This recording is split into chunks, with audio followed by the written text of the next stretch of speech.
aquí está uno de los directores, Nicolás, y Ainhoa, que es filósofa y van a guiar una plática sobre los bueno, sí. Primero también gracias a Soma por abrirnos el espacio, a Ainhoa por estar por acá, por observar la película. Y pues realmente la intención de hoy era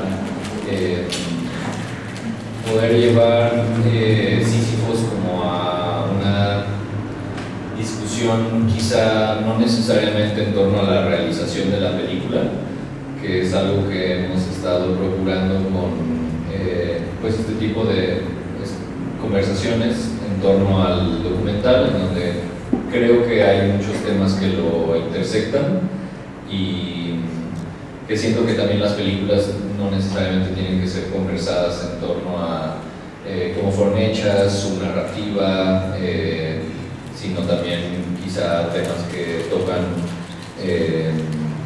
indirecta o directamente.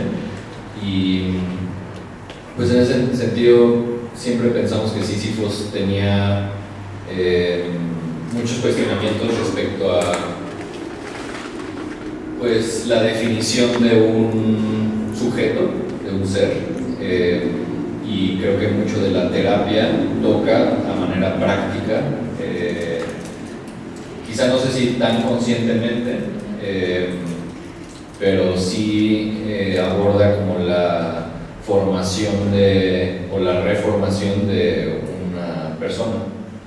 Entonces, pues con Ainhoa decidimos un poco traer algunos de estos temas y ella también, en base a sus observaciones de la película, para poderlos conversar. Yo creo que puede ser una conversación que obviamente esté como pimponeada entre Ainhoa y yo, pero pues por qué no también siéntanse con la libertad de en cualquier momento levantar la mano y pues, quizá interrumpirnos y proponer algo que les interese como abordar o profundizar. Gracias por la invitación. Yo, cuando lo platicamos alguna vez, les dije que desde la primera vez que vi la película, una cosa que me llamó mucho la atención es esta insistencia en la idea de buena voluntad. Y la frase de buena voluntad es la frase que más se repite en todo el documental. Es una frase que marca un cierto ritmo estético, pero digamos que empecé como a reflexionar un poco más sobre ella y más allá del ritmo que la propia frase marca al interior de su documental. Es una frase que también marca los ritmos adentro de ese espacio tan peculiar de reformación y de reinvención de la identidad. Y me llamaba la atención como de tanto repetirse de alguna manera la palabra voluntad se va disolviendo a lo largo de las actividades que llevan a cabo estos hombres. Y me puse a pensar qué era, digamos, cuál es el problema de la voluntad, porque me parece que es justo uno de las grandes contradicciones que hay al interior de ese lugar. De alguna manera hay un deseo, hay un anhelo de superar cierta adicción, cierta tendencia a consumir drogas de alcohol, pero por el otro lado también, digamos, la voluntad juega en ese otro papel que es la voluntad de Dios que te dará eventualmente si sigues los 12 pasos y si de alguna manera te sometes a este disciplinamiento casi militar, eventualmente te permitirá como una especie como de gracia, como superar y al final de este túnel y ver la luz. Justo me parecía que el problema de la voluntad era increíblemente complejo, que digamos lleva a muchos lados, explota a lo largo del documental hacia muchos lados. Cuando lo empezaba a reflexionar un poco más, pensé en Schopenhauer, que es un filósofo alemán del siglo XIX, es el gran filósofo sobre la voluntad. Y curiosamente en uno de sus diarios, Schopenhauer cuenta que cuando tenía como 15 años, por una situación extraña, va a una prisión en Toulon y según lo que él cuenta en su diario, me parece que es un dato exagerado, pero bueno, creamos un poco, encuentra a una prisión con 6.000 hombres y ver las condiciones casi inhumanas en las que están esos hombres es lo que eventualmente lo lleva a él a reflexionar sobre la voluntad y la compasión. Y una de mis preguntas que yo les quería hacer, sobre todo como ese primer encuentro que ustedes tienen con ese lugar, ese primer un choque, ¿qué les mueve a ustedes el encontrarse en ese espacio, en esas condiciones tan crudas, por decirlo de una manera como muy ruda? Pues digo, realmente Sísifos nace de otro proyecto que se llama Deriva, en donde recorrimos muchos espacios y retratamos muchos procesos. Y dentro de todos esos espacios y procesos que retratamos, el que más nos cautivó de cierta forma era el anexo, que el anexo pues es este tipo de rehabilitación 24 horas, que es muy particular de México, no exclusivo, en donde pues casi siempre, pues bueno, por ejemplo en una luz la última vez que preguntamos nos dijeron pues como el 90%, pero la mayoría de las personas que están ahí pues están en contra de su voluntad, lo cual pues también es un tema pues, bueno, legal y muchos otros índoles en donde quizá no entraremos hoy, pero están en contra de su voluntad, y a nosotros lo que nos llamaba la atención no era tanto como esta idea carcelaria de la voluntad, sino más bien que espacialmente funciona como un sitio que no pertenece al Estado, por así decirlo, y en donde la sociedad pues arroja muchos de sus problemas. Lo que nos interesó bastante fue que pues en un anexo no siempre solo ves a personas con una cuestión de consumo problemático de sustancias, puedes ver a migrantes, puedes ver a personas en situación de calle, puedes ver a otro tipo de como pacientes con cuestiones psiquiátricas, entonces realmente se convierte como una especie de refugio que más tarde, conforme han pasado los años, hemos ido entendiendo que es como esta idea de una comunidad de poder. Entonces el Estado es una comunidad de poder construida a través de ciertas convergencias en el caso de un Estado, cientos de años, ¿no? Pero pues otras comunidades de poder tradicionales en la historia pues son la Iglesia, quizá, ¿no? Y en este caso pues es la comunidad de poder que ha generado una literatura que son los 12 pasos, ¿no? Entonces esta comunidad pues digamos que por su filosofía, por su ideología incluso, pues va generando quizá suficiente envergadura para poder acoger a otras personas. Obviamente la mayoría de personas que sufran de algo similar, ¿no? Pero nos interesaba mucho cómo funcionaban estos no espacios o espacios alternos, porque al final condensan muy fuertemente como una especie de lupa todo lo que está afuera, ¿no? Entonces ahí ya llevándolo como a quizá la cuestión de qué nos interesó a nosotros era ver pues muchísimos ejes de la problemática que nos rodea, tanto a un nivel pues político podría ser, identitario obviamente, como pues, de una fuerza más relacionada quizá a la condición humana, de preguntas que quizá tú te podrías hacer, ¿no? De por qué seguir, de quién soy, otra cosa que me acuerdo que sí fue como muy definitivo, pero fue más intuitivo y que fuimos entendiendo más en el proceso es pues el proceso de rehabilitación, la terapia era una especie de, o es una especie de pues, práctica pues desarrollada por personas a nivel meramente de campo, de conocer personas y de probar cosas, ¿no? Los anexos tienen una fama pues variada, terrible en muchas situaciones, porque pues, al final muchas veces son los padrinos quiero decir, las personas que ya pasaron por un proceso de rehabilitación, apadrinaron a alguien, por marca el último paso, y ayudaron a que otras personas puedan salir puedan intentar salir de la adicción. Entonces prueban métodos, porque pues, no siempre son terapias profesionales. Entonces, pues digo, viéndolo de manera muy fría, sí es un campo de experimentación antropológica y psiquiátrica y psicológica, pues inusitado, ¿no? Porque está a los márgenes de muchas reglas. O sea, lo que sucede adentro del anexo institucionalmente, la policía lleva a personas ahí porque no sabe qué hacer con ellas. Entonces es como un lugar en donde el Estado y las reglas que la sociedad ha planteado no aplican. Entonces, pues ha dado pie obviamente a muchas violencias. Nosotros intentamos retratar un anexo que tuviera como una dignidad humana suficiente para que el tema no fuera la controversia del abuso de este tipo de lugares, sino más bien el mérito del esfuerzo y también, y ya lo supongo que platicaremos, a salvar la voluntad de otros, que ahí como que creo que filosóficamente te empiezas a meter en lugares conflictivos. Yo, ahorita que te escuchaba, pensaba como me parece que hay una parte del proceso que además sí es muy intuitivo y es muy de que lo van sacando ahora sí que en la práctica.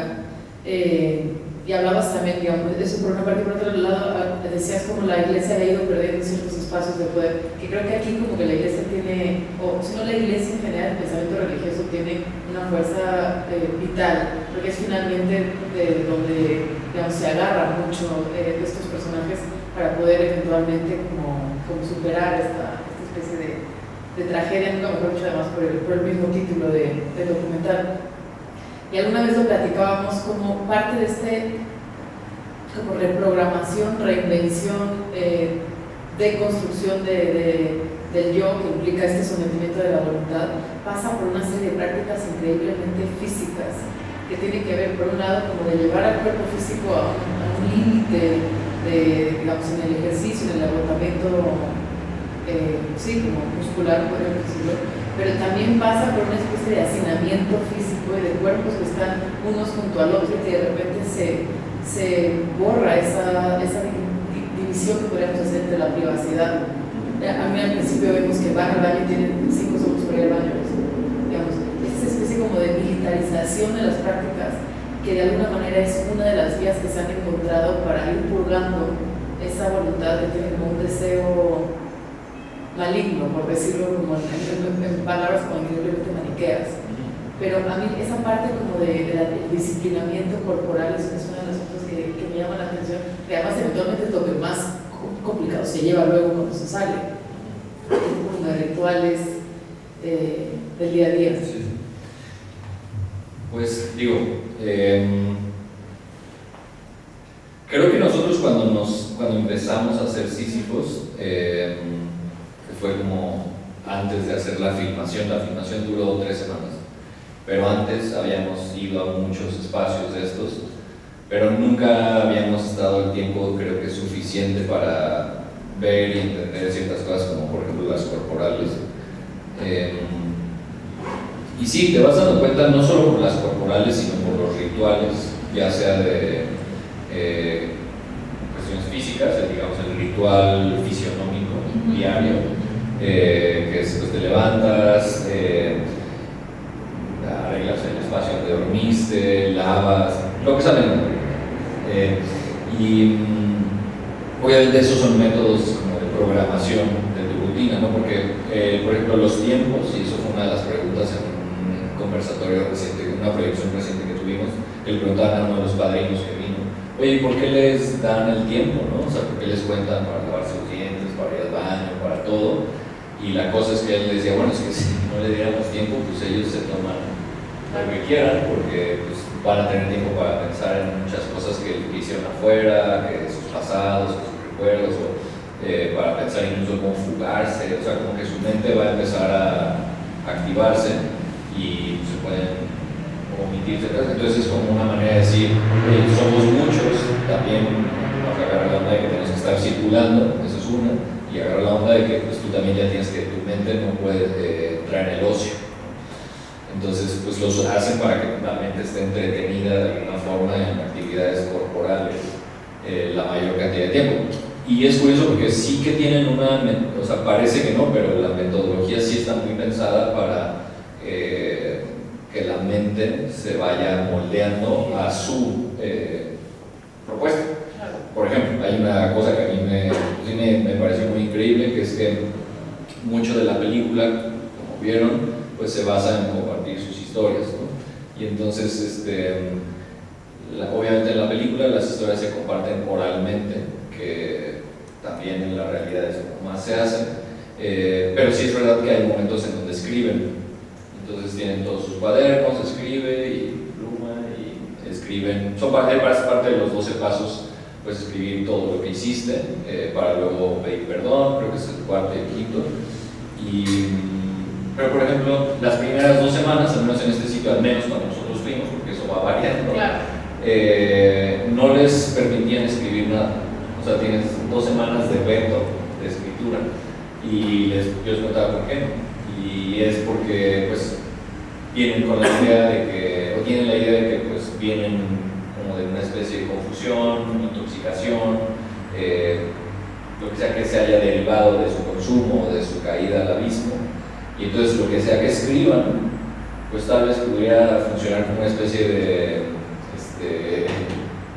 Poema oral. sí, tablas, ¿no? De que, encontré como el memento, ¿no? Así de este pergamino que este era yo y no, entonces que devuelva la paranoia del pasado. Y entonces ahí fue donde dije, entonces lo que están proponiendo sí es realmente como una especie de reconstrucción y purga desde cero, ¿no? O sea, y también por eso es muy común esta cosa que han escuchado seguramente como de referirse en tercera persona a uno mismo. No, es que Nicolás cuando hizo este documental era, ¿no? O sea, como que intentan pues sí hacer el famoso como borrón y cuenta nueva, pero sí agarrando como todos estos elementos y purgándolos en este pues proceso de perdón también, ¿no? De perdón y de creación de su nueva identidad, que pues está basada en ciertos valores, que eso es lo interesante, ¿no? O sea, como que tampoco es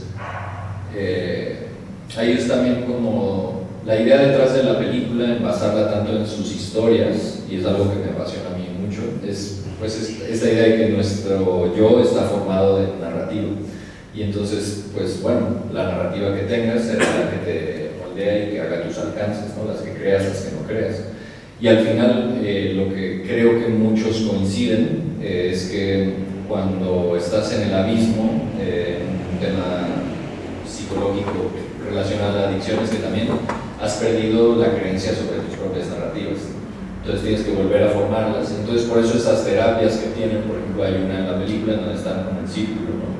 Y una persona va como poniéndose enfrente de cada una, y esa cada una le va diciendo como en base a algo que dijo en el pasado, o sea, como le va quebrando su narrativa, le va diciendo como, oye, yo te conozco ya desde hace 2 meses, tú hace 2 meses en una tribuna dijiste que hiciste esto o que el otro y ahorita me estás mintiendo, ¿no? Entonces es una práctica de rehabilitación, yo creo que narrativa técnicamente. Entonces pues te están formando tu nueva forma de expresarte de ti, y eso es lo que pues defiende tu yo. Claro, nuevo yo. Tu nuevo yo. Sí, o sea, justo esa parte me pareció muy interesante. Hay un libro que se llama La conclusión autobiográfica de la sensibilidad, pero justo el escritor de ese libro tiene padres que son alcohólicos, y entonces un poco cuenta la experiencia que tienen sus padres. Y algo interesante que menciona es que justo esta práctica de alcohólicos de como narrar sus historias y su biografía hace que todos los alcohólicos sean muy buenos narrando su propia historia, porque justo para narrar tu historia necesitas como que escoger un eje, y el eje que se escoge en Alcohólicos Anónimos es el alcoholismo, ¿no? Entonces toda su vida se narra como en función de este problema y de esta cosa que quieren superar, y entonces eso les ayuda a estructurar su propia historia. Y luego este ejercicio de narrarla y renarrarla y transformarla y convertirla en otra cosa es lo que hace como que esta terapia que haya sido tan exitosa, que aparte pues se descubrió de una manera muy accidental, porque eran unos amigos que eran alcohólicos, y entonces se dieron cuenta que hablando entre ellos de su problema de alcoholismo les ayudaba a no beber, ¿no? Entonces como que fue de, bueno, pues vamos a ver si esto funciona para todos, y efectivamente fue como algo que ha funcionado y que ha probado ser muy funcional el hecho de narrar tu biografía y de construir una nueva historia a partir de este que tienes, ¿no? Entonces, eso se me hace muy interesante.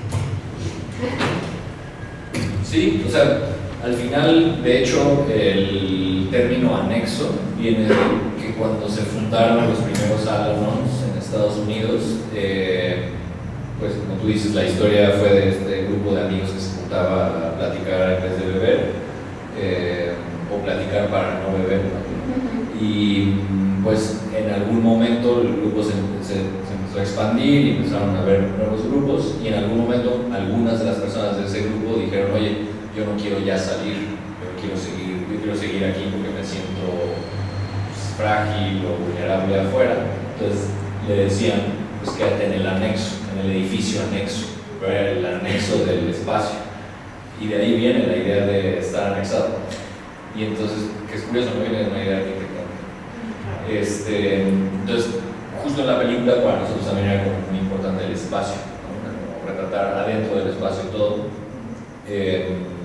Y sí, pues al final es como una especie de sustitución de un, no sé cómo llamarlo, pero sería como un consumo problemático que te lleva como a una cierta tendencia en donde hace que tus narrativas se vayan destruyendo, porque empiezas a volverte como que empiezas a dejar de creer en ciertas cosas que tú has sido o que eres, y eso pues el programa lo inunda con una narrativa a la que también te condena, ¿no? Como ves en la película, pues muchos dicen, no, a mí me han dicho aquí que alcohólico para hoy, para toda la vida.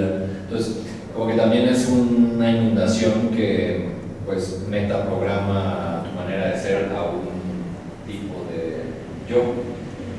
Y yo agregaría ahí una cosa que no solo es como una narrativa hacia el pasado, porque cuando pensamos en la palabra historia, por lo general pensamos historia igual al pasado, pero también tiene mucho que ver con una especie como de programación de qué va a ser en el futuro, y ahí entra una economía transaccional, digamos una lógica económica casi transaccional muy peculiar, que es la insistencia de convertirse en alguien útil. No solo pedir perdón y digamos toda la parte del arrepentimiento, que además nunca termina de ser una cosa como que están del todo convencidos, porque además finalmente no saben si se les va a conceder ese perdón o no, pero tiene mucho que ver con esta posibilidad de, ante la incertidumbre, no sé si la otra persona a la que le hice daño me va a perdonar o no, yo también tengo que de alguna manera como convertirme en un ser útil, y es esa como reconversión, es esa luz al final del camino, la utilidad y la capacidad de darle a esa historia como, y esa proyección futura, la direccionalidad se vuelve la capacidad de convertirse en alguien útil, y digamos en ese sentido la figura del padrino es como el epítome de alguien que logró ser ultra útil después de haber hecho como todo el proceso. Tú habías adelantado lo más, ¿verdad? Es que justo sobre esta parte de la construcción del yo me llamaron la atención dos cosas que me empezaron a hacer como conflicto en la mente de no saber cómo, desde dónde yo interpretarlo y cómo resolverlo, cómo entenderlo, porque como que por un lado en esta narrativa, en todas las historias que cuentan, hay mucho enojo, ¿no? Hay como muchísima furia, ira, rencor hacia ese yo del pasado, pero entonces como que no termina de haber una reconciliación, y esa narrativa de quién fui yo viene como desde donde los estaba viendo la sociedad, pero no necesariamente como un reconocimiento de los procesos internos de ese yo que soy, que fui, qué es lo que viví y qué es lo que pasaba para que yo hiciera estas cosas, ¿no? O sea, ¿por qué busco un refugio en el alcohol o en las drogas?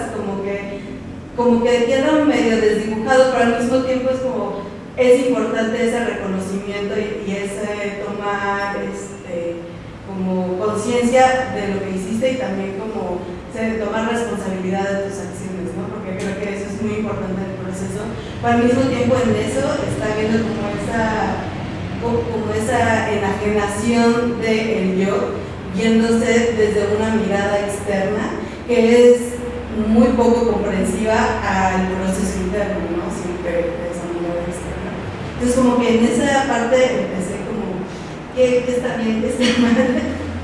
Y lo otro que me llama mucho la atención es el tema de la enfermedad, porque ese nuevo yo se está construyendo también desde una concepción de la enfermedad y desde una identificación con estar enfermo, que también es una cosa muy interesante ese concepto de la enfermedad, porque por un lado quita la responsabilidad de la elección de hacer ciertas cosas en vez de otras, pero al mismo tiempo pues la adicción ya como en términos fisiológicos sí se vuelve como una enfermedad, ¿no? Y empieza a tener como todas estas repercusiones biológicas en el cuerpo. Entonces como que esa identificación con la enfermedad de hasta qué punto está bien que se den cuenta que es una enfermedad y que tienen que luchar con ella porque pues su cuerpo va a atender a eso, pero hasta qué punto también está como quitándoles la responsabilidad de reconocer como todos los procesos que los llevaron a este punto, ¿no? Porque viéndolos también como que queda muy claro que hay un montón de infancias lastimadas en ese anexo, ¿no? O sea, hay muchos dolores que vienen desde un lugar muy, muy temprano en la edad y que justamente eso es lo que se está reproduciendo y reproduciendo y reproduciendo una y otra vez y que pues sanar ese niño puede dar lugar, en vez de buscar al adulto que fue, sanar a ese niño también es parte de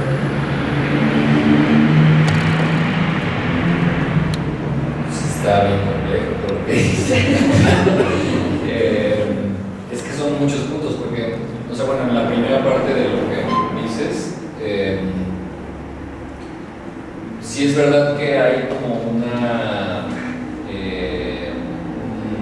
manera de ganar autoestima quizá tribal en compartir la ira y decir, expresarse y sacarlo. Obviamente hay mucho de la terapia que se basa en este compañerismo de todos lo vivimos, déjenme gritarlo, ánimo y síguelo diciendo, ¿no? Pero no sé si estaría totalmente de acuerdo en que no hay como una especie de asomo a un interior, a un pasado, a esa infancia. Algo que creo que es interesante, ya que, bueno, al menos así salimos nosotros, escuchas a muchos de ellos hablar y a pesar de que hay temas como la infancia, el abuso, o sea, con muchas repeticiones, sí hay como una cuestión sistémica que este tipo de espacios arrojan en torno al yo. Y ahora que estábamos hablando de narrativas y de la formación del individuo, o sea, de las narrativas que te definen como individuo, pues obviamente no puedes dejar de lado que los individuos están pues, tejidos en una cuestión muy problemática que tiene que ver con pues, las redes a muchos niveles, ¿no? A un nivel propio, interno, obviamente, a un nivel familiar, a un nivel comunitario, a un nivel estatal, etc. Y ahí, pues yo creo que, no sé, por ejemplo, hablando con Roque hace unas semanas, que es el padrino que fundó Una Luz en la Oscuridad, que sale en la película, es el que menciona lo de si tuvieras a alguien que se está ahorcando, ¿lo salvarías o no? Le pregunté, porque nunca le había preguntado, le dije, oye, Roque, ¿tú a cuántas personas has escuchado en 26, 27 años pasar? ¿No? Y decía, yo creo que unas entre 5,000 y 6,000 personas. Pero imagínate escuchar a 5,000 y obviamente pues empiezas a desvincular de manera quizá ahorita un poco frío al individuo y empiezas a ver como en esta idea que estábamos platicando antes como de ver de manera más cibernética el sistema humano. O sea, la cibernética al final es una ciencia que estudia como los sistemas autorregulados y entonces si tú ves como al ser humano como granitos de arena que van pasando, pues, si no se atoran, ¿no? Pues obviamente hay circunstancias que en nuestro contexto pues afectan de manera directa al individuo, aunque uno dice no, pero hombre, tú como individuo perfectamente pudiste pudiste decidir no hacerlo, ¿no? Entonces ahí pues es como un territorio bastante escabroso, porque pues la decisión del yo ya se pone complicadísima, ¿no? Es como esta idea de, bueno, tú pudiste haber no abusado de tu hijo, pues, seguramente sí, pero, o sea, pues tal vez mecanismos en el interior de tu yo que no puedes controlar narrativamente te llevaron a eso. O sea, pues están como todas estas teorías psicológicas, ¿no? De los múltiples yos que tienes dentro, y hay una de ellas, por ejemplo, que explica en donde uno de esos yos simplemente se dedica a ordenar narrativamente al resto de tus yos para que tú puedas seguir con tus tareas complejas cada día, ¿no? Y yo creo que eso sucede mucho en este espacio, ¿no? O sea, ese yo que ellos están trabajando es uno que más bien solamente se dedica a decir, oye, esto que hiciste, mira, tiene este sentido, tú tranquilo, para que pues puedas seguir con esta fuerza vital y misteriosa que tienes dentro tuya, psiquiátrica, filosófica, metafísica, lo que quieras. Pues no hemos definido qué implica la vida, o sea, por qué seguimos con vida, que creo que al final es como una de las preguntas que a mí más me deja haber conocido a Roque y a muchos de ellos, pues que es como esta pues, pregunta muy que viene de la inspiración para ponerle el título de la película, ¿no? De Sísifos y del mito de Sísifo de Camus, de la idea existencial, de bueno, ¿por qué no te matas? ¿No? O ¿por qué sigues con vida? Y yo creo que muchas de las respuestas no vienen de ese yo narrativo, que sí que instintivamente quizás se podría decir, y eso ya no me citen, pero sí tiene como pues esta idea de continuar. Y entonces, pues como en la segunda parte del punto que dices, yo creo que es aún peor, ¿no? O sea, como que las circunstancias de muchas de las personas que ahí están, es que pues ya la sustancia que usas como reemplazo a tus problemas o a tu falta de solución a esos problemas, empieza a invadirte y a invadir las redes que tienes para poder defenderte de esa vulnerabilidad, ¿no? Y pues muchas veces son pues como cuestiones en donde si tuvieras una red de apoyo quizá mayor a muchos niveles, tanto en formación individual, que eso pues puedes decir, pues el amor propio, tu contacto con la naturaleza, yo qué sé, quieres decir que es la formación del yo, pero también a nivel familiar, ¿no? O sea, y ahí creo que es lo que a nosotros nos interesaba de filmar en un anexo mexicano, que es una radiografía muy clara de muchos valores familiares, ¿no? Nosotros conocimos personas que, está fumando marihuana, 14 años, ingobernable, anexo. Y es como, oye, y ahí sí que ya, por ejemplo, el tema de la sustancia se vuelve también muy interesante y complejo, porque a pesar de que la sustancia no es el problema directamente, sí que empieza eventualmente a moldear tu cerebro, ¿no? O sea, no es lo mismo un alcohólico que ha tomado alcohol 50 años de su vida que alguien que ha fumado crack 30 años de su vida, o 20 o 10, o sea, cada sustancia sí que va moldeando mucho luego de tu cartografía neuronal y de tus comportamientos, actitudes, y eso es todavía más interesante, ¿no? Yo ahora que me quedo pensando, hay ciertas, evidentemente, como estructuras gigantes. Una es como la estructura de la violencia, que sigue obviamente que cruza todo, pero creo que otra forma también de pensarlo, y un poco leyendo con estos autores, filósofos que me fueron acompañando las veces que he visto la película, es que más allá como de la violencia estructural, una cosa que también revela mucho la película, y creo que el título también es evocativo en ese sentido, es el sufrimiento como algo estructural y como algo que inevitablemente es como una especie como de condición sine qua non de la condición humana, y que cruza a todos estos individuos y nos cruza también a nosotras, y que está ahí, y que de alguna manera es esta especie como de convivencia intensa 24 horas con el dolor, con la condición humana en tanto que una condición sufriente. Y eso me parece, y es una de las cosas que habíamos platicado, como que plantea la pregunta de qué tanto es el, de alguna manera vernos reflejadas en esa especie como de sufrimiento estructural, no nos puede incentivar una cierta ética de la compasión, una cierta ética de sentirte conmovida ante la vulnerabilidad de esa otra persona que eventualmente también puede ser la tuya, y que tampoco estamos, al ser estructural tampoco nos es tan ajeno la situación. Y creo que la película, alguna de las estelas que va dejando, te deja como, después de que la ves, es esa pregunta, ¿no? Pues aunque el anexo además tiene esta idea de que está él solito y las últimas escenas son preciosas, ese silencio que de alguna manera se ve el mundo al que eventualmente estas personas aspirarían a regresar, sí queda un poco esa pregunta de, bueno, pues tampoco estamos tan alejados, que el anexo es un edificio aparte del mundo, al que llegan además gente que no está considerada como ciudadana.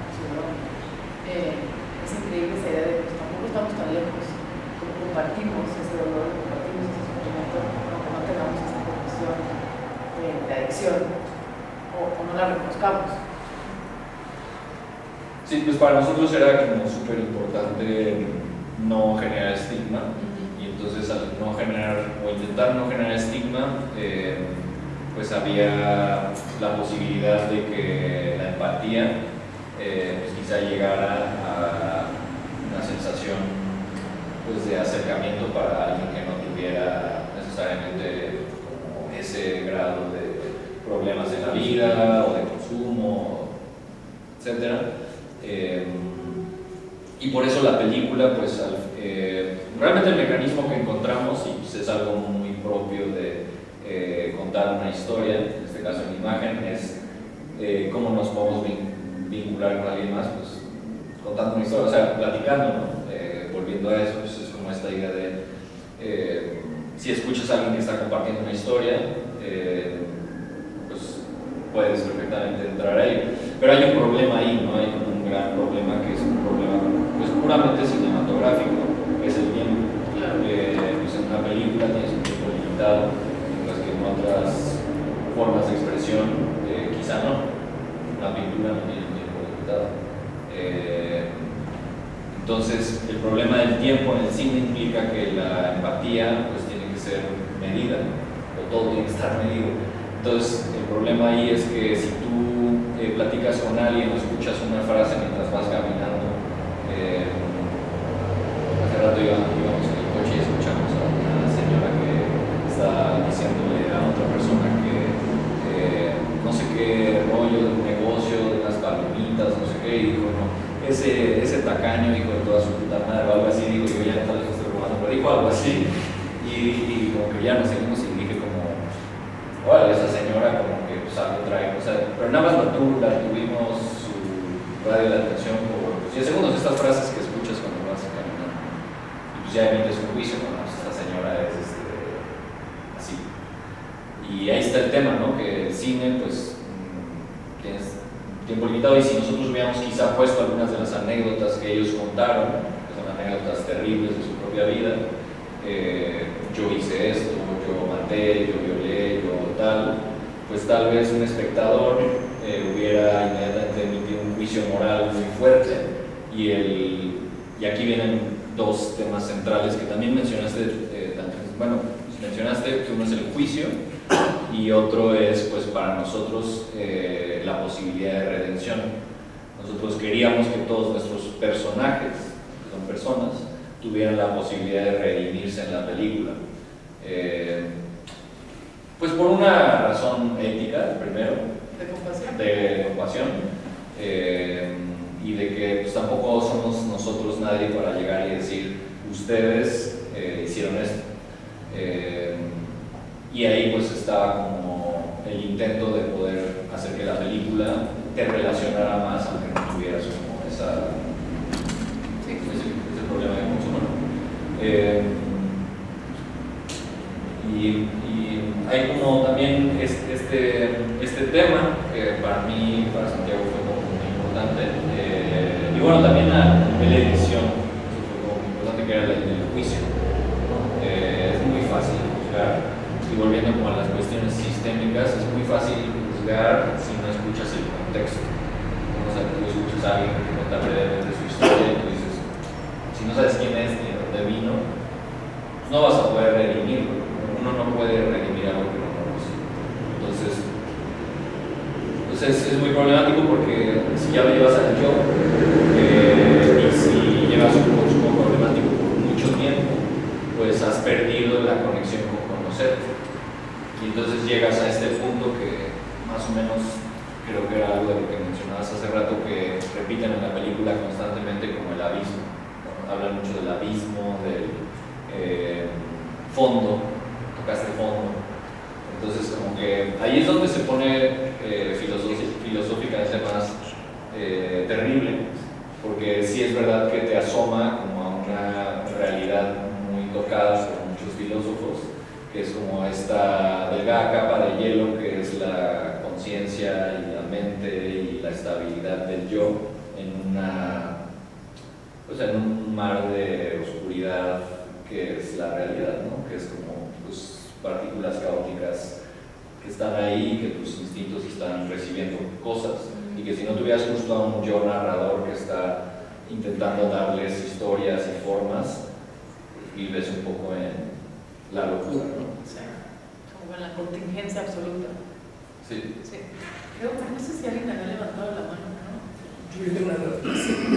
Me pregunto cómo es la estructura del tema. Es que ahorita que dijiste que algunos están sin su voluntad, me sorprende. Yo pensaría, o sea, originalmente yo había pensado, es la cárcel, llega a la cárcel gente que lo conoce, todos los enfermos de cáncer los meten en el pabellón de oncología, y a todos los que tienen problemas de adicción los meten en el pabellón de adicciones.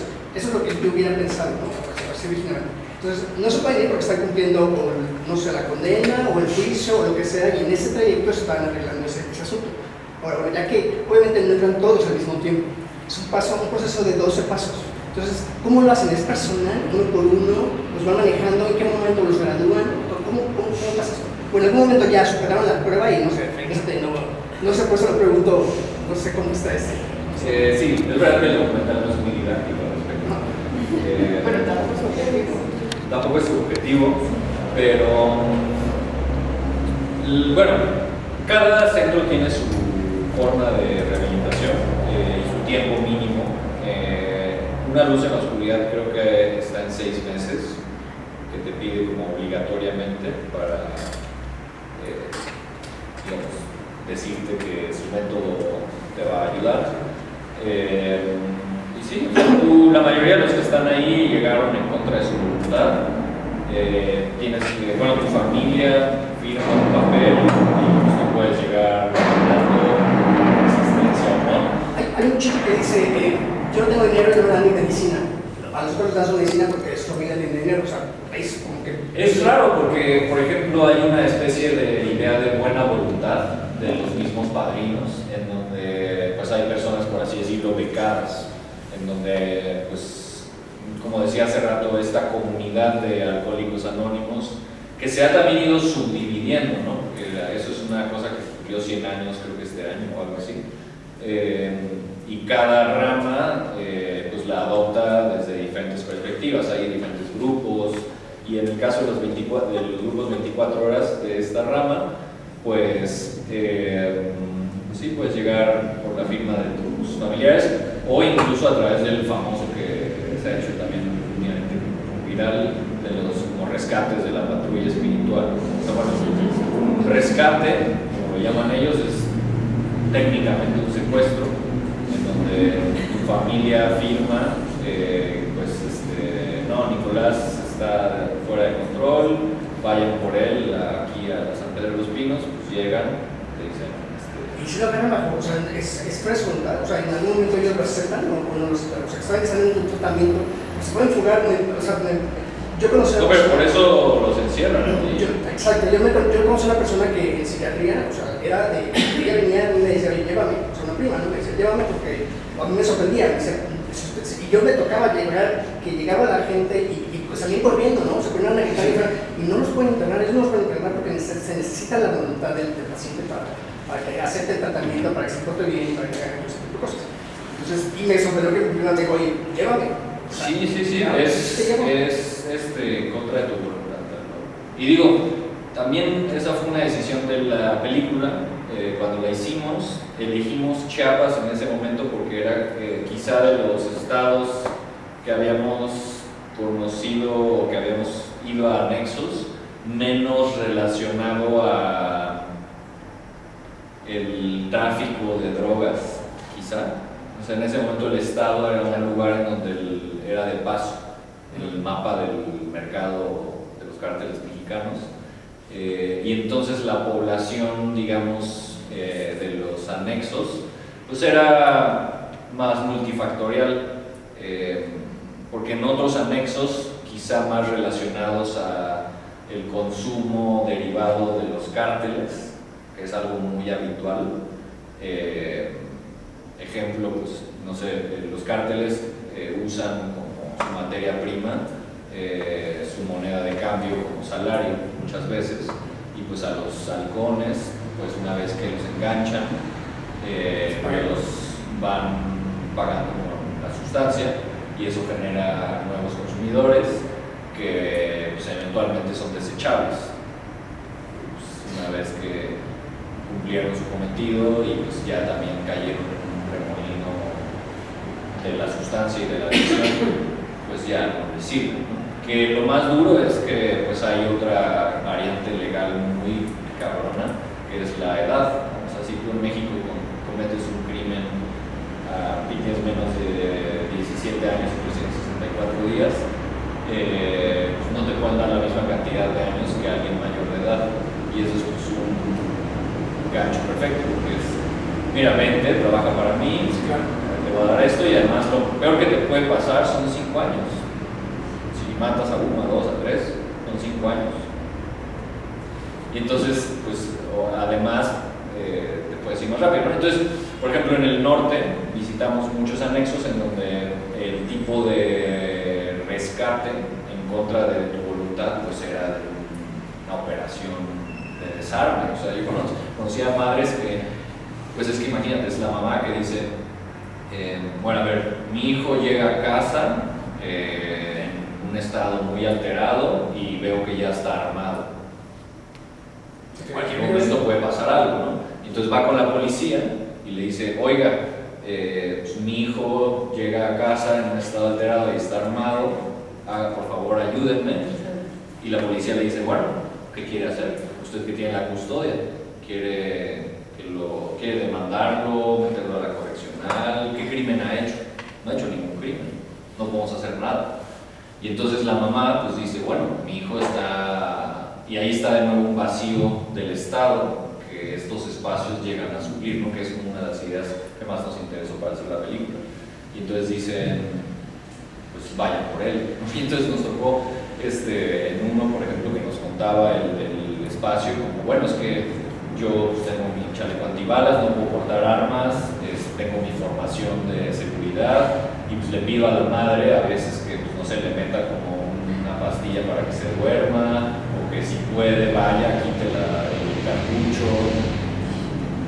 Y ahí es donde los padrinos te van a decir, como ante los argumentos de la voluntad, te van a decir este tipo de cosas, ¿no? Te van a decir como, ok, va en contra de tu voluntad, pero si ya te volviste una persona así, puedes poner en riesgo a las personas que están a tu alrededor.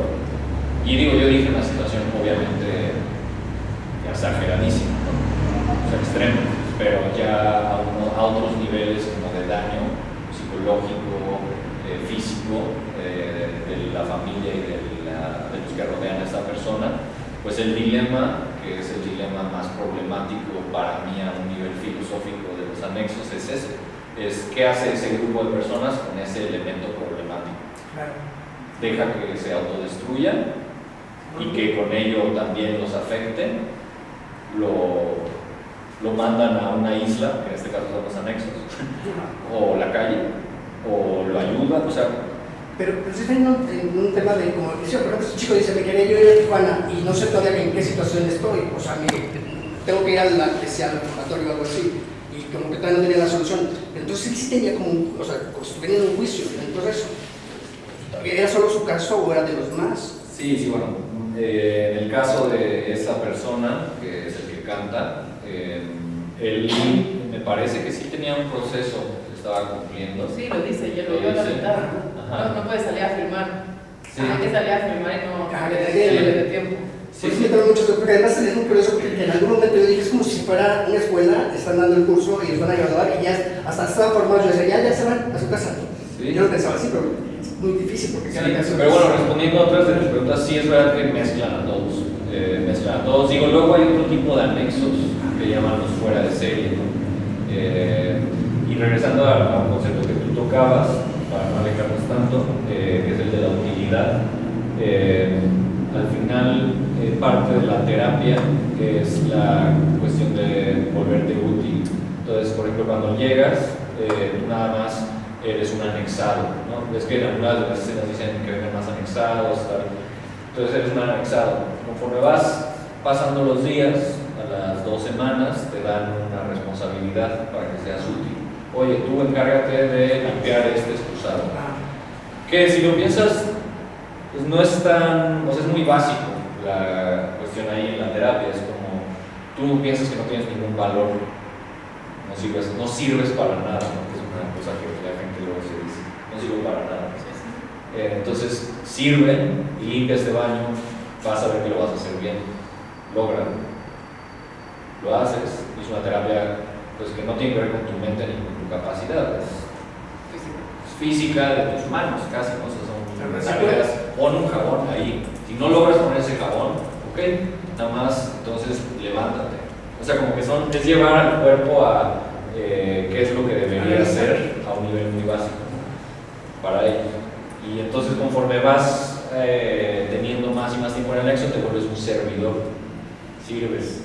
Y entonces lo más increíble, que ya es como una cosa que justo platicábamos con los padrinos hace unos meses, es que Mario, el que tú mencionas, como dice en la película, él tiene 30 y tantos anexos y dice una cosa muy fuerte en la película, ¿no? Es que yo ya me siento que solo puedo servir a los demás y ¿dónde estoy yo? ¿No? Yo no me puedo ayudar a mí.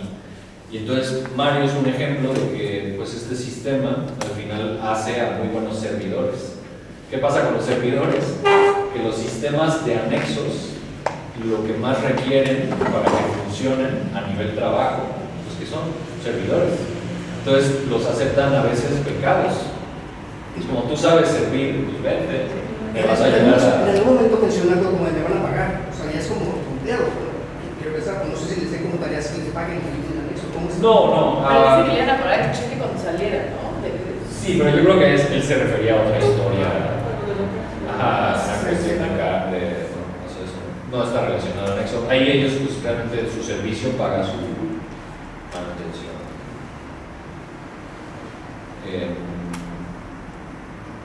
No sé si alguien más tiene alguna. A mí me llama la atención como en esta reconstrucción de yo se ve muy evidentemente que es necesaria, pues se recurre mucho a la fe, a la narrativa de la Iglesia, un poco que no deja de ser una narrativa externa, tuyo, que fuesen creyentes antes o no, pero se entregan a ella de forma devota, como una manera fácil de distinguir el bien y el mal, de actuar en base a ese ojo que te mira, ¿no? Y dices, este es el camino, este es el mal. Y es muy común en los Budas Alcohólicos Anónimos, y no siempre está relacionado con adicciones, ¿no? O sea, puede buscar una depresión muy profunda, más un duelo atroz. Esto siempre me ha puesto un poco en conflicto, que es lo que quería preguntar, porque, por ejemplo, un caso cercano, ¿no? De una persona que entra en una negrura absoluta y termina como abducida por la Iglesia evangélica. Y esto hace que se reconfigure todo su yo, todo su relato con el que evidentemente estaba confrontada esa persona, pero también hace que rompa con todo. Entonces, para mí, como esa iglesia necesita un poco para conseguir estos fieles esa vulnerabilidad en la que se encuentra esa persona. Y ahí yo entro en conflicto, pero por otro lado, esta persona sí encuentra un lugar desde donde ser y desde donde estar. Entonces, siempre he tenido conflicto con las narrativas salvadoras de la iglesia que utilizan estos grupos, por eso, porque es utilitaria, pero a la vez entiendo que es salvadora. A ver, creo que... Como que yo diría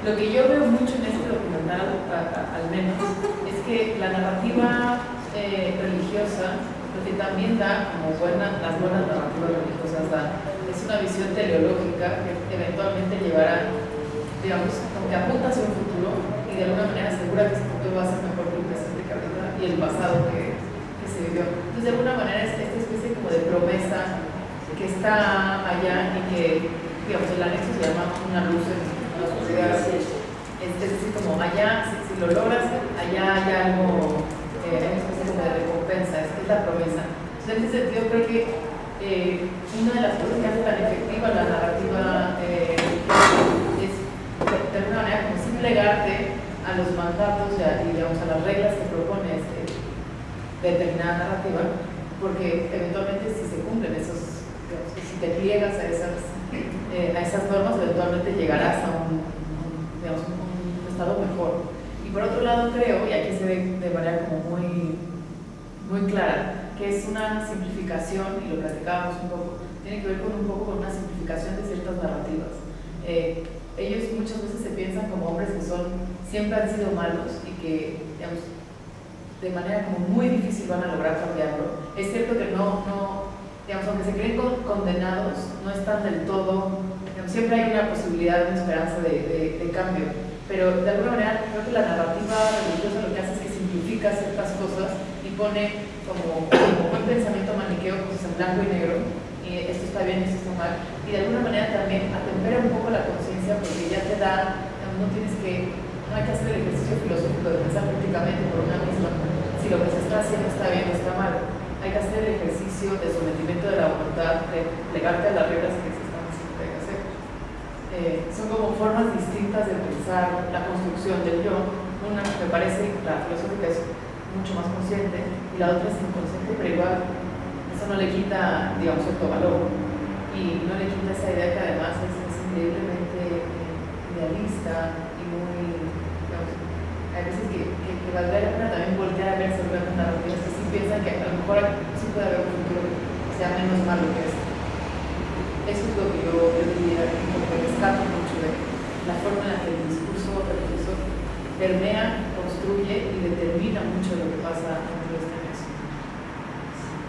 Genera como al final hay algo de personaje, bueno, en estos procesos iniciáticos de desenganche, supongo, donde hay ciertos discursos que se reiteran de un personaje a otro. Hay algo aprendido, ¿no? Que viene como esa narrativa que te ayuda por su simplicidad en un inicio y luego puede ser combinable con el ámbito filosófico, pero también sí, como dice Nicolás, hay que empezar con saber lavar la taza y luego vamos complicándonos un poco más. Y que tiene que ver también con esta temperación, digamos, el silencio de la mente es muy importante al principio de este proceso porque es justo donde, digamos, donde se empieza donde se da el inicio de esta batalla en la mente. Porque como no tienen acceso a la sustancia, al estar encerrados, digamos, el primer paso a saltar es la cabeza. También hay un elemento que, claro que tiene que ver con la religiosidad, pero ellos lo reiteran mucho más como desde la idea que, bueno, puede ser muy desenfocado, pero espiritual.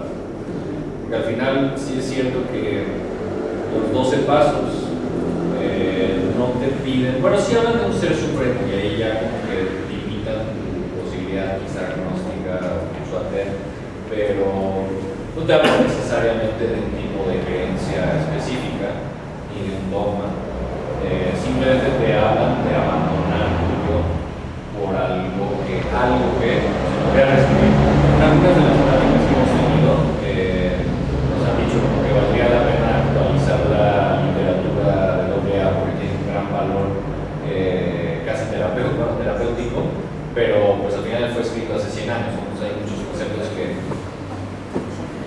y que al final, pues no sé, o sea, si lo piensas como de una perspectiva más abstracta, en torno al yo, por ejemplo, o psicológica, no creo que esté tan perdido, porque al final sí es verdad que o sea, esta cuestión, ¿no? De entregarse a otra cosa, dejémoslo así, y que otra cosa te va a salvar.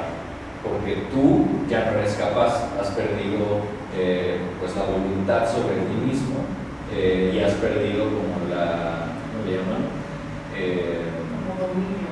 Como el control, ¿no? Ya no te gobiernas. Y entonces lo que habría que preguntarse es qué es lo que has perdido, ¿no? ¿Qué es el control? ¿Qué es el yo? ¿Qué es el tal? Y todo eso pues, al final se limita al ego, ¿no? Has perdido tu ego, realmente has desdibujado tu ego hasta un punto en donde no te reconoces, no reconoces tus límites. Y lo dicen tal cual, o sea, me vi en el espejo y no me reconocí, ¿no? Y entonces, como que, no sé, me recuerda tal vez como, imagínate a quizá, no creo que sea así, porque no es así, pero un bebé, ¿no? No sé si alguien que no ha formado todavía su yo, su ego, puede reconocerse. Entonces, esencialmente yo creo que ese es el punto al que llegan ellos, ¿no? Como, ok, vamos a hacer una escuelita de reformación, de formación del yo, en base a los 12 pasos y en base a esta rutina. Vamos a meter a esta rutina a alguien a hacerse y que salga del molde. Y entonces hay unas cosas misteriosas y curiosas en las sustancias, y creo que eso tiene que ver también con cuestiones como neurológicas. Por ejemplo, alcohol en árabe es un espíritu, por eso en inglés se llama spirit. Y entonces viene de una cosa fenomenológica muy sencilla, que es si tú viertes alcohol puro en un lugar, ¿qué pasa? Se evapora. Hay una cuestión de magia. Y entonces la idea del alcohol adentro de ti literalmente es que un espíritu te está poseyendo, ¿no? Y entonces es la sustancia entrando en tu nave y modificándola, invadiéndola y pues según ellos corrompiéndola, ¿no? Porque ahí sí la simplifican como sustancia malo, ¿no? Que yo creo que eso es alguna de las cosas que creo que el sistema de rehabilitación sí que podría cambiar, ¿no? Porque sí que el prohibicionismo y como el abstencionismo no necesariamente, creo yo, en mi ignorante opinión, sea necesariamente el mejor camino, pero sí es verdad que hay una cuestión muy ligada a la sustancia que determina que tu capacidad de recuperarte por ti mismo no va a ser posible. Y en el alcohol y en otro tipo de cuestiones de adicción, como pudieran ser lo que ellos llaman la borrachera seca, o sea, comportamientos, porque las adicciones no son la sustancia, sino son tus comportamientos. Pero luego, no sé, algo muy alarmante, por ejemplo, que platicábamos con los padrinos hace unas semanas, era que ellos decían, claro, es que estos 12 pasos, esta literatura, este ejercicio del yo, toda esta terapia psicológica, tal, pues puede servir en alguien con un problema de alcoholismo, un problema de drogadicción de cierto tipo, pero es que si alguien lleva consumiendo, no sé, cristal por 15 años o fentanilo durante 5, pues es que ya no hay muchas cosas que una cuestión de religiosidad, de entrega del yo pueda hacer. O sea, sí es verdad que ya es una cuestión química en donde tú estás moldeado a que no lo vas a lograr, o sea, tú no lo vas a lograr. Y entonces, volviendo al punto para no alejarme demasiado, el segundo paso vendría siendo el mismo. Te tendrías que entregar a que tú ya no lo puedes hacer, pero es que ni siquiera químicamente lo vas a lograr hacer. Vas a necesitar ayuda de sustancias externas para estabilizarte, Entonces, como que sí hay una cuestión muy interesante en el abandono del yo. Yo creo que ahí está su idea espiritual, no tanto en la idea religiosa, que obviamente es lo que termina pasando, ¿no? Un adoctrinamiento y todos se vuelven creyentes y Dios y otro, pero no tanto como en una idea muy clásicamente religiosa. Y ahí sí creo que los 12 pasos se alejan un poquito de la iglesia. Ocurre otro caso del chico este que dice, yo estuve 16 años, salí, llegué a mi familia, me volví a recordar todo y estoy de nuevo aquí. O sea, es como una cosa que reincide, ¿no? O sea, dices, ¿cuánto tiempo estuviste en el, o sea, sí está muy complejo este chico también dice, es que yo sé que voy a salir y lo voy a consumir. O sea, yo lo sé, yo estoy seguro porque ya he salido y revisado y ya ha pasado. Eso es ¿Cuál es el título de la película? Sí, de ahí un poco el título. Bueno, el que dice que estuvo, no sé si es el mismo que te refieres, el que dice ¿Te dice que es de Puebla? Te bajan de tu nube rosa. Ajá, bueno, dijo que es de Puebla y que ya con su familia y que su familia Él no está en el anexo. Él, por ejemplo, venía a compartir, que es algo que hacen los padrinos muchísimo, o hacen ya constantemente, porque creo que también tú lo decías, pues ya se empieza a crear como una comunidad y un estilo y una tribu. Por ejemplo, lo puedes observar en la musicalidad de sus tribunas. Todos tienen como el mismo acento y luego pues le aprendes a los que llevan, o sea, es que son grandes oradores. Pero es que dice buenos días, no es que todos gritan así. Sí. Y se basa de nuevo en que parte de la terapia está en volverte un gran narrador de tu propia historia. Que claro que acarrea un peligro grandísimo, pero de nuevo está muy relacionado al ego. Porque el ego, ¿qué tanto necesita el ego presumirse para existir? Entonces, por ejemplo, los que llegan, si esto fue el anexo, ustedes serían los de la primera fila, serían los que acaban de llegar. Y tú serías ya de los que llegan. O sea, se van yendo para atrás conforme van pasando el tiempo. Entonces, es increíble ver a los de, lo dicen en la película, los de primera fila, subir por primera vez a tribuna, porque pues, tú llegas a flor de piel y estás enfrente de 80 cabrones diciendo tu nombre y de dónde vienes y lo que hiciste, y pues es pues desnudarse un poco o mucho, y entonces los demás pues como que te dicen ánimo y te hacen, pero ya después cuando escuchas en las que ellos llaman las estelares, a los que pues, llevan 50 años siendo padrinos, 30 años, como él, que llevaba 16, o sea, se echan 2-3 horas de muy buena narrativa, pero también de ya como un cantadito, así un bucle, pues no sé, muy peculiar, en donde empiezas a ver que justamente si haces como una especie de análisis de psicología de masas, pues empiezas a ver que también es una cosa que pues es ¿cómo le llaman en los ríos, no? La parte donde se queda el agua girando, el remolino, como donde está estable la corriente.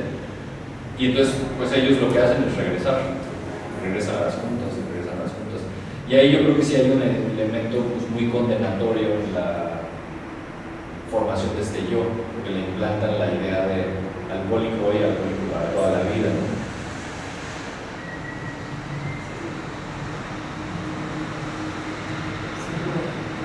Bueno, además, ¿sabes qué? La verdad es que al ser que tuviste una comunicación con el chico que canta, que pues el güey se ve feliz y de pronto canta y desde que comienza a rezar desde el principio, o sea, que empieza rezando por impacto, o sea, sí es muy fuerte y ese personaje es, o sea, lo conquistaste y es muy bueno en cuerno porque sí, está espectacular. Y cuando comienza a cantar, bueno, la canción esa que se echa de wow, o sea, sí. Por ejemplo, algo que también mencionabas hace rato que es interesante y que tiene que ver con Mario, es que algo que sí les construye mucho, que a nosotros nos gustó y que intentamos meter en la película, que también mencionabas tú y que también lleva el nombre del anexo, que es como esta idea del futuro, ¿no? También es como muy católico, obviamente, pero ellos lo traducen mucho como sueños, ¿no? Entonces, todo el tiempo están hablando de sus sueños y Mario, por ejemplo, pues lo que dice la película es eso, ¿no? Mi sueño frustrado es ser cantante. Y por eso era la frase que queríamos meter justo cuando empezaban a hablar las personas, porque pues, condensaba según nosotros como pues la idea de salir, ¿no? Y es como, sí vas a salir, pero ve cómo lo dices, ¿no? O sea, mi sueño frustrado, pero bueno, estás aquí, estás cantando y estás vivo, ¿no? Entonces, pero ya es como condenatorio. Oye, ¿y ellos tuvieron la oportunidad de ver el documental? ¿Se los mostraron ustedes? ¿Ellos lo vieron? Pues lo primero que hicimos después de estrenarlo fue llevarlo a estrenar ahí, en el anexo. Obviamente, pues como es una población, sí, va saliendo y va entrando, pues nosotros regresamos un año después, o un año y medio después, pues ya casi no estaban los que estaban internos, pero sí vinieron muchos padrinos. los dos padrinos que fundaron y que más tiempo llevan en el lugar, que son Roque y Gerardo. Gerardo es el que tiene la tribuna diciendo acerca de que no repases la talla de pantalón de tus hijos. Bueno, ese es Gerardo. Él trabaja ahí desde hace creo que 21 22 años. Y él y Roque sí vinieron al estreno en el Festival de Morelia y fue para ellos una experiencia fuerte. Fue fuerte y luego la llevamos ahí y fue también una experiencia fuerte para nosotros verla en el lugar donde la filmamos. Y sí fue una parte muy importante poderla llevar de vuelta. Mario, por ejemplo, el que tú mencionas, no la ha visto, pero él está anexado ahorita todavía. Pues ya es su anexo como 38, 39. Y es duro porque su familia no quiere que él salga. Y es muy duro lo que dice Roque, porque lo puedes tomar como algo. Roque lo repite mucho, pero yo cuando lo veo con mucha admiración, porque admiro mucho a Roque, pero también con cierta duda, ¿no? Porque pues es para mí la pregunta definitiva de la película, ¿no? Y Roque la dice y yo creo que él la tiene clara porque está en esta misión y lleva en esta misión 27 años. Seguramente ha salvado muchas vidas, pero pues qué derecho te da a ti decidir sobre la vida de alguien más, ¿no? Y Roque lo dice como fácilmente, como cuando la mamá le dice eso, para él es como una iluminación, ¿no? La mamá del arquitecto que dice Roque, pero tú no me puedes privar de ver a mi hijo con vida. Y eso resuelve mucho la idea de que es un anexo, ¿no? De pues tener a las personas con vida. Para bien, para mal, no sé, o sea, yo no tengo un juicio crítico, no puedo tener un juicio crítico y no sé la respuesta, pero implica como querer tener a las personas con vida.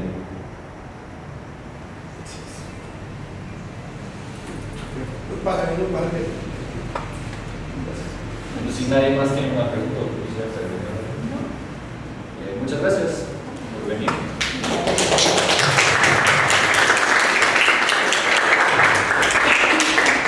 Y pues de nuevo también gracias a Soma. Gracias a ustedes, gracias por venir y participar. Otra cosita, una adicional. No guarda. No, que Sísifo sigue pues compartiéndose en muchos espacios, entonces pueden estar atentos en sísifos.mx a otras conversaciones que habrá, que tendremos ahora en lo que queda en octubre, noviembre, diciembre. Entonces pueden consultarlo en el sitio web, que es como el título de la película, sísifos.mx, o en las redes de Cauce, que es la distribuidora y productora de la película, que es cauce.cine.